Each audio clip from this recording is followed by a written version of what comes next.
أهلا بكم في فيديو جديد. قبل ما نبدأ الفيديو سمي الله وصلى على النبي. في الفيديو ده شبه احنا هنكمل كلامنا عن الفانكشن، وهنشرح حاجة جديدة فيها وهي البارامتر والارجيومنت. ففيديو النهاردة ممكن يكون بسيط ولكن هو مهم جدا جدا علشان تعرف تتقن الفانكشن. وانت في الأغلب مش هتعمل أي فانكشن غير لما تستخدم البارامتر أو الارجيومنت. فيلا بينا نبدأ الفيديو. علشان أشرح لكم البارامتر والارجيومنت شباب وتقدروا تفهموه بشكل كويس، فتعالى اديلكم مثال قبل ما احنا نستخدم البارامتر وبعد ما احنا نستخدمها علشان تعرفوا تأثيرها في الكود عندنا. فأول حاجة لو جيت قلت لك أنا عايز أعمل فانكشن بتطبع لي الاسم بتاعي، والله أنت تروح تكتب void، بعد كده تكتب الاسم بتاعك. الفانكشن بتاعتك كانت بتعمل إيه؟ print للنيم. خلاص تيجي نكتبها print name، أكتب print name والأقواس والكيرلي براكتس، وجوه الكيرلي براكتس أنا كنت عايز أعمل إيه؟ عايز أطبع اسمي فهعمل print مثلا my name is عبد مثلا. ولو حبيت إن أنا أستخدم الكود دوت فبكل بساطة أروح على main function وأنادي على الفانكشن بتاعتي، طب هي كده اسمها إيه؟ print name، فأكتب print name. لما أجي أعمل run هتطلع طبعا لي my name is عبده. طيب تمام حلو. طيب وبعد كده في مستخدم تاني كان اسمه مثلا أحمد، وشاف إن عندك فانكشن بتعمل print للنيم، فهو يروح يعمل إيه؟ هيروح ينادي على الفانكشن ديت، هيعمل print name. فلما يجي بقى يعمل run للكود ألاقي إنها برضه بتطبع له كلمة عبده. فكده أنا عندي مشكلة إن الفانكشن دي في كل مرة أنا هاجي أستدعيها بتعمل إيه؟ بتعمل print للاسم اللي اسمه عبده. لأ، أنا عايز الفانكشن ديت تعمل برنت لأسماء مختلفة. يعني مثلا واحد اسمه أحمد فتطبع له أحمد، واحد اسمه عبده تطبع له عبد، واحد اسمه خالد تطبع له خالد، وهكذا. أنا كده عندي مشكلة في الفانكشن ديت إن كل مرة هستدعيها بتطبع لي نفس الاسم. طب أنا أحل المشكلة دي إزاي يا شباب؟ تعال أفكرك بفيديو الفاريبلز. مش إحنا في فيديو الفاريبلز كنا بننشئ متغير، وكل مرة حبيت إن أنا أستدعي المتغير دوت كنت بدي له قيمة مختلفة؟ هتقول لي أه صح. طب ما تيجي نطبق الكلام ده على الفانكشن دي. يعني أنا هنا عايز أعمل متغير، كل مرة هاجي أستدعي الفانكشن ديت هدي قيمة المتغير للفانكشن. علشان إيه اللي يتغير عندي؟ علشان اللي يتغير عندي الاسم.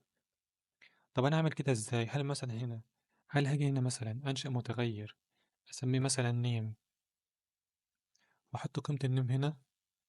يعني مثلا أحط النيم كده، تعال نخلي ده إيه نضربه عشان الإيرور يروح. طب أنا لو جيت عملت رن كده هل بيعمل حاجة معايا؟ بيعمل لي قيمة نل.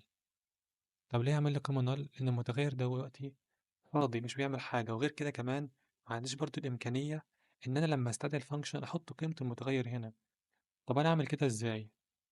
تعال أقول لك أعمل كده إزاي. عشان نحل الطريقة ده يا شباب إحنا هنستخدم الأقواس الخاصة بالفانكشن علشان أنشئ فيها المتغير، ولما أجي أنا أستدعي الفانكشن ديت هدي لها قيمة المتغير هنا. طب تعال نشوف الكلام ده. أنا مثلا هعمل string النيم، تمام، وهحط النيم هنا مكان الاسم. فزي ما انتم شايفين أنا أول لما أنشأت متغير جوه الأقواس الخاصة بالفانكشن ظهر لي هنا ايرور. ليه ظهر الايرور؟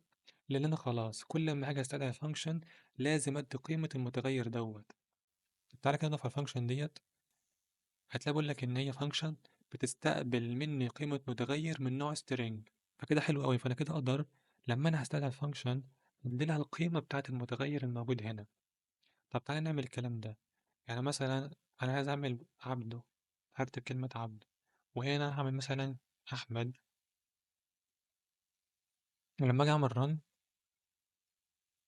فزي ما انتوا شايفين المشكلة عندي اتحلت، وقدرت إن أنا أخلي الاسم عندي متغير في كل مرة هستدعي فيها الفانكشن. طب تعالى نفهم الكلام ده تاني. أنا دلوقتي كان عندي فانكشن مكنتش بقدر إن أنا أديلها القيمة، فكل مرة كانت بتطبع لي نفس الناتج. يعني كل مرة كانت بتطبع لي my name is عبده.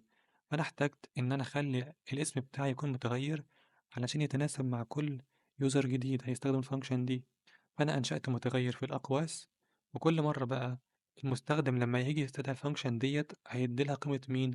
قيمة المتغير الموجود هنا، قيمة البارامتر. طب القيمة دي اسمها ايه يا شباب؟ القيمة دي اسمها argument. فأنا دلوقتي عايزك تعرف الفرق بين البارامتر والارجيومنت. البارامتر هو المتغير اللي انت بتنشئه في مين؟ في الفانكشن. طب ايه الارجيومنت؟ الارجيومنت هي القيمة اللي انت بتحطها لما تستدعي الفانكشن. طب كده حلو قوي، فانا كده قدرت ان انا احط قيمة متغيرة في كل مرة هستدعي فيها الفانكشن، والقيمة دي تتخزن في المتغير اللي عندي هنا. فلما مثلا هاكتب كلمة عبده هيتحط هنا عبد، هاكتب هنا أحمد هيتحط هنا أحمد. طيب تعالى مثلا نعمل برنت للإيدج كمان. فأنا هاجي نعمل برنت مثلا my age is، والإيدج بقى هنا يا شباب هيكون إيه؟ الإيدج هنا هيكون متغير. فبكل بساطة هروح على الأقواس أنشئ بارامتر جديد من نوع int اسمه age، وهحط الإيدج هنا، هحط دولار ساين والإيدج. وزي ما انتوا شايفين لما أنا عملت متغير جديد اداني هنا ايرور. ليه اداني ايرور؟ لأن أنا اديت له قيمة المتغير الأول بس أنت لسه ما اديتلوش قيمة المتغير التاني. فتعالى نحط له قيمة المتغير التاني. أنا هنا مثلا كان عمري 22 وأحمد كان عمره مثلا 15. فزي ما انتوا شايفين إن المشكلة اتحلت. ليه المشكلة اتحلت؟ لأن أنا خلاص كنت أنشأت هنا متغيرين، واحد من نوع string واحد من نوع int، وحطيت قيم المتغيرات اللي هنا لما أنا استدعيت الفانكشن دي. طب تعالى مثلا نعمل فانكشن تانية بتعمل لي ريتيرن لمجموع رقمين. فأنت أول حاجة لما تسمع كلمة ريتيرن خلاص يجي في دماغك إن أنت هتستخدم ريتيرن فانكشن. طب إزاي إحنا كنا بنكتب ريتيرن فانكشن؟ أول حاجة كنا بنحدد الداتا تايب اللي هترجع لنا. فأنا كنت عايز أعمل مجموع رقمين والناتج اللي هيرجع لي من الرقمين دوت عبارة عن انتجر. فأكتب أول حاجة كلمة int، بعد كده اسم الفانكشن بتاعتك، فهسميها مثلا sum number، بعد كده الأقواس والكيرلي براكتس. طيب تمام. وتعالى هنا ننشئ المتغير بتاعتي. فاعمل مثلا int n1 كان بيساوي 10، وint n2 كان بيساوي ايه؟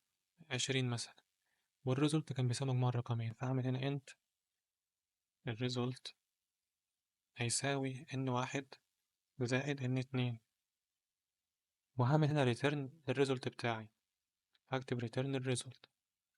طب تعالى بقى نستخدم الفانكشن دي. فتعالى بس نحطها في جملة برنت. هعمل برنت لمين؟ للسم نمبر. هتيجي تسألني هو أنا ينفع أحط فانكشن في برنت؟ هقول لك اه ينفع، بس امتى ينفع؟ لما انت الفانكشن دي بتكون return function، يعني الفانكشن دي بترجع لك بالناتج. فالقيمة اللي موجودة هنا الشبه هي الناتج بتاعي مش الفانكشن نفسها. فتعالى ما نعمل كده run،